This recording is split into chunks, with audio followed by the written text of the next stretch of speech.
The feeders are a variant of the necromorphs that, despite being relatively weaker than other creatures made by the marker, are still a terrifying enemy, especially if they catch you alone.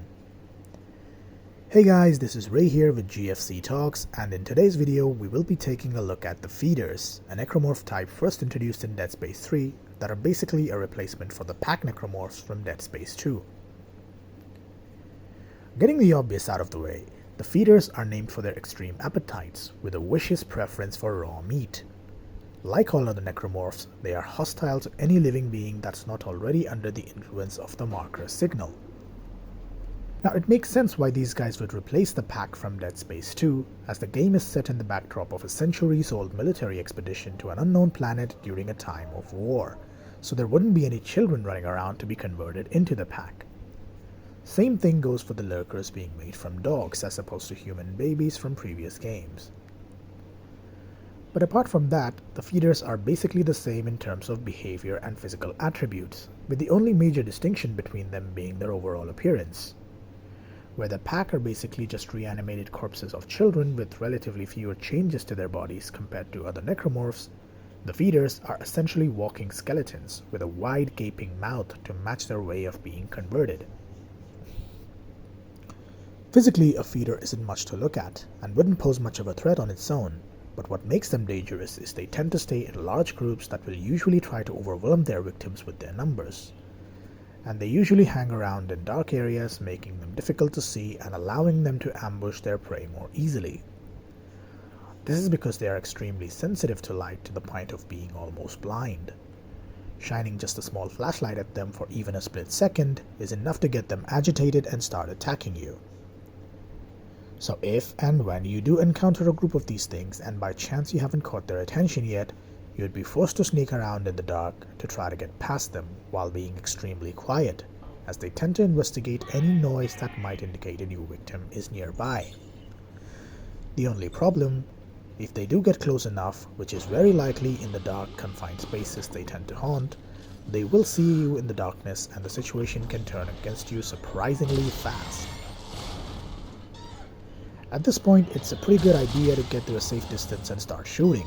But unlike other necromorphs, the best way to kill a feeder is not limb dismemberment. Sure, it slows them down just the same, but they're constantly on the move, and while one of them attacks you head on, others will flank you or try to sneak up behind you.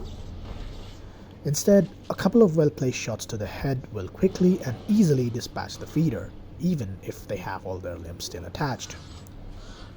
Still, they are physically weak enough that even a moderate amount of body shots will still get one, but when dealing with particularly large groups, headshots are the way to go. What makes them truly unique among other necromorphs, however, is that while necromorphs are transformed after the human dies, the feeders may perhaps begin their transformation while they're still alive as human beings. This is because the feeders are made from humans who are dying from starvation. During the mission to check an old supply depot to look for, well, supplies, Isaac finds several audio and text logs left behind by one of the SCAF officers who came there looking for food and rations. Going through the record sheds some light on the desperate situation the SCAF were in when they came to Tau Volantis. Not only did the soldiers have to deal with the extreme cold, they also had such low food supplies that they had to systematically ration their food, and they still had people who were underfed and overworked. And given the nature of their work on the planet, these people would have already been driven to insanity even without the presence of the markers.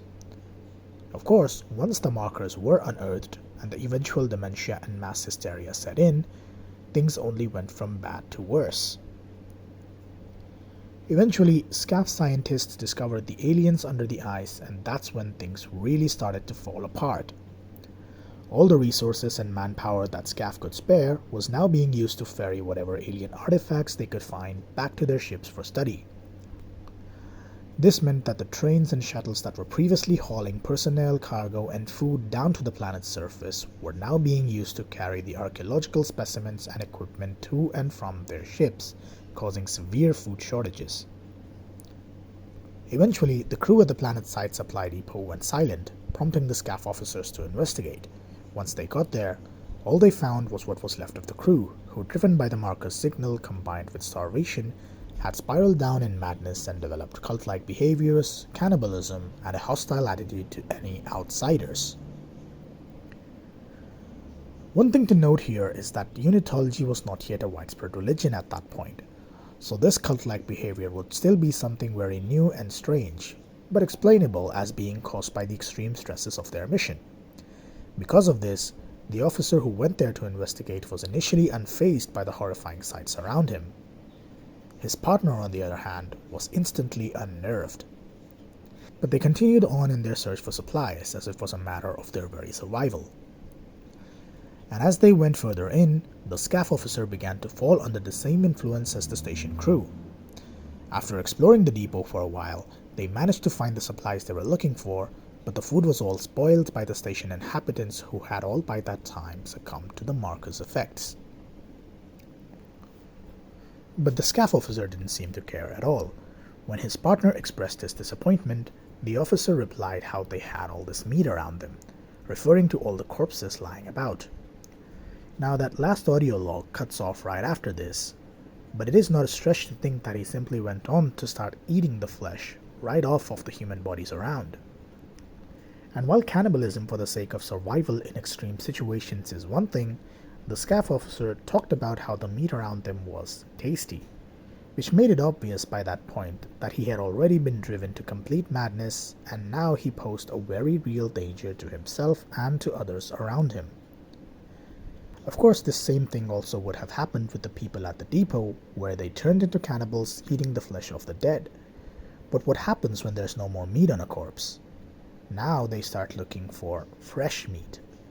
And if it means having to kill someone for it, then so be it. This is where I theorize their transformation really occurs. As they continue to engage in cannibalism to fend off starvation, only caring about finding more meat, they don't realize that the marker-induced dementia is already killing them. As time goes on, they lose their grip on reality, and the only thing left is their obsession with raw meat. They no longer care about anything else. Meanwhile, the dementia progresses, causing them to deteriorate further and further, causing their bodies to wither away until they become completely emaciated, regardless of how much food they consume. Clinical death may occur at some point, but the transformation from human to necromorph is gradual, and once complete, they no longer have a physical appetite for flesh, but are rather simply reliving the last days of their starvation over and over again. And any time a living human is found, they proceed to kill them and eat them, but it no longer serves them any purpose. They are now simply another instrument for the markers to make more corpses to be assimilated. Looking at their transformation, two things stand out. First, while they retain their overall body structure without any kind of twisted malformation, they do have elongated fingers that take on a claw-like function in order to hold on to a potential victim. The second and more disturbing is the way their mouths, or rather their entire lower jaw, appears to have become stretched out, appearing almost completely disjointed. A possible reason could be that as they lack any major offensive capabilities like the slasher's arm blades or the leaper's barbed tail, and the fact that they don't have much of a healthy musculature left to be repurposed, the marker simply alters their jaw to open wider and create a bigger bite force, which would be their only offensive. But at the end of the day, as terrifying as they are, the feeders, like all other necromorphs, are not monsters but simply unfortunate victims of the markers, and in all probability they'll also turn into a meaty sludge if removed from the marker's influence, though this has never been confirmed. But I think that's about it for this video, guys. Thank you so much for watching, and if you like this video, please hit that like button and subscribe to my channel for more, and I will see you in the next one.